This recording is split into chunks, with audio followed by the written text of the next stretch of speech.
Ćao drugari, danas pravimo jedan lep osvežavajući dezert. U jednu šerpu sipamo mleka, malo ostavimo sa strane, litar mleka nam je potrebno. Stavimo 4 kašike šećera u mleko i spremimo 3 kašike gustina i onaj ostatak mleka sipamo preko. I sve to lepo viljuškom promešajte da ne ostanu grudvice.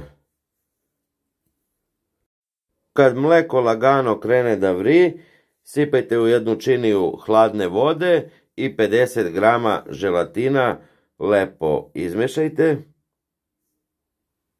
Sklonite mleko sa vatre, dodajte želatin i sve lepo promešajte da se sve lepo sjedini.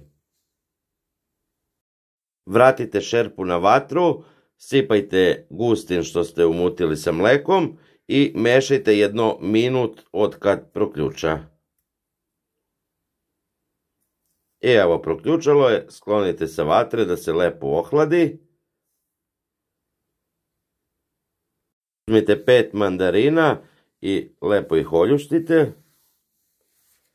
Jednu plastičnu flašu veću i pri vrhu isecite nožem ili makazama. I jedan metalni ili drveni ražnjić i nanižite sve 5 mandarine.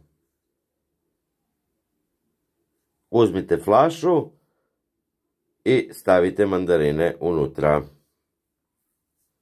Prošlo je nekih pola sata kako sam sklonio mleko sa vatre. Nalite preko mandarina i ostavite preko noći na hladnom mestu.